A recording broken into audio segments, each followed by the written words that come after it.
Benedetto, allora per impegnarci insieme per quelli che sono gli obiettivi comuni, per esempio tu ti occupi di Circumettenea e di statale 284 tra l'altro, che è una strada molto pericolosa, noi ci siamo occupati dell'Alcantara Randazzo.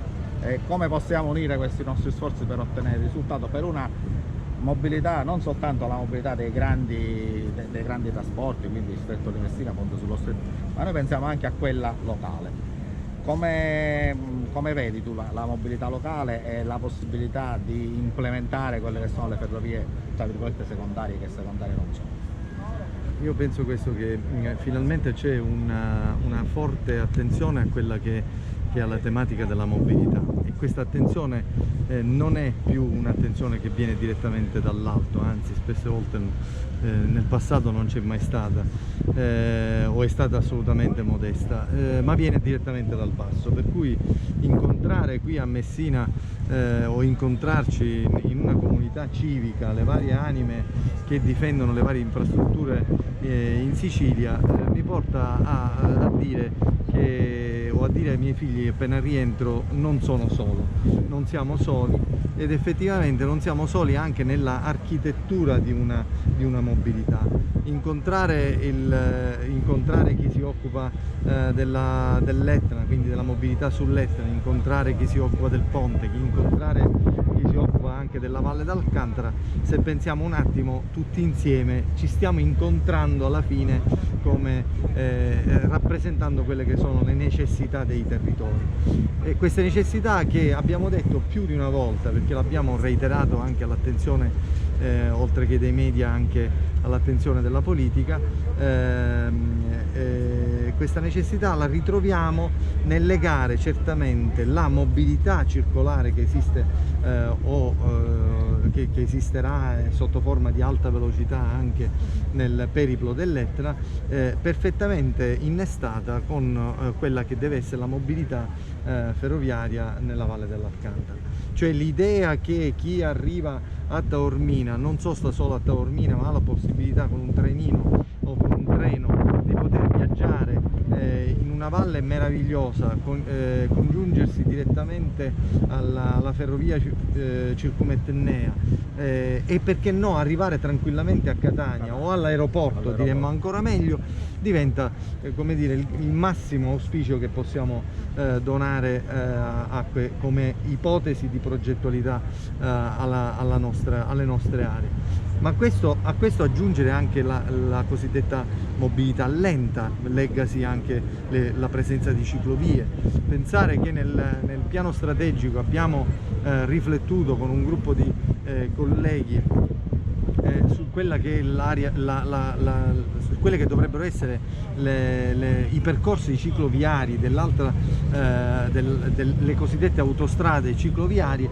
Pensare che nell'asse Messina-Pozzallo si può innestare un asse che passa per la Valle dell'Alcantara e quindi raggiunge certamente la linea cicloviaria dell'Etna, anche questo è mobilità.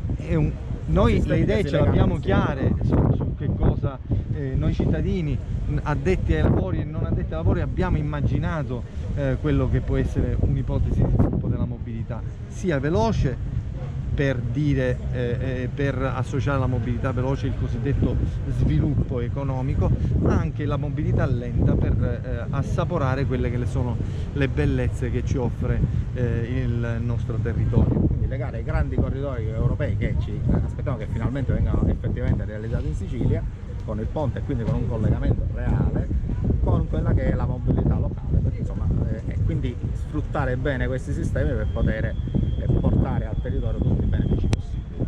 Certo, un ponte non solo, Roberto, scusa, un ponte ferroviario e un ponte stradale tra la città metropolitana di Catania e la città metropolitana di Messina. Esatto, Questo è quello che serve nella Valle dell'Alcantara. Quindi Benedetto in questo caso, insomma, si sta già interessando da 3 anni con il suo comitato. Sì, anche perché l'interesse comune è quello che si parla di ponte, ma si parla anche di tutto ciò che bisogna realizzare in Sicilia, e immaginare tutto questo semplicemente a piccoli pezzi risulta essere inutile. Invece immaginarlo in una visione complessiva, in una visione che dice quale sarà, quale vogliamo che che sia la Sicilia nel 2030, che sono il 2030 è tra 10 anni, Sì. sembra essere distante, ma in realtà è domani. Immaginare come vogliamo che sia per noi è il giusto auspicio anche per gli investimenti che stiamo facendo da genitori in questa terra. La manifestazione di oggi non è altro che un ponte tra le varie associazioni che si interessano di questa attività, di mobilità, di turismo, di qualsiasi altra tipo di attività, perché ricordiamo sempre che l'infrastruttura non è solo un'infrastruttura fine a se stessa, ma è cultura, economia e anche turismo. Assolutamente sì, il ponte diventa l'elemento necessario per la cosiddetta continuità territoriale, per il riconoscimento dell'insularità, per la continuità territoriale dell'alta velocità. Se manca il ponte, alla fine e poi infrastrutturiamo solo la Sicilia, risulterà sempre un'isola monca, risulterà sempre un'isola monca. Comunque sia, siccome di questo se ne parla da decenni, ormai la gente ovviamente è fondamentalmente stufa, siamo abbondantemente stufi. Pensare all'infrastrutturazione senza pensare agli strumenti giuridici che devono essere a supporto della riduzione dei processi di sburocratizzazione, quindi le cosiddette procedure d'urgenza, leggasi il ponte di Genova, è come dire l'emblema in questo momento dell'esempio che se si vuole le cose si fanno e in tempo breve. Quindi diventa assolutamente necessario che in Sicilia, tutta la Sicilia, tutte le opere infrastrutturali della Sicilia passano attraverso procedure d'urgenza. È tutto ciò necessario, perché se no tutto ciò che è pro sud, pro nord, effettivamente rimane solo mero spot pubblicitario, spot politico, che non serve più a nessuno, non serve più a nessuno, non serve più a nessuno. Proprio oggi si inaugura il viadotto Imera, che io ho visto ieri passando sulla Palermo-Catania, e in pratica questo dimostra, siccome hanno fatto in un mese il lavoro che si fa in 4 mesi, posso assicurare che è così tecnicamente, questo dimostra che quando si vuole si può fare. Infatti C'è la volontà politica. Diciamo che è bello l'idea di giungere ad un obiettivo, su questo non c'è dubbio, ma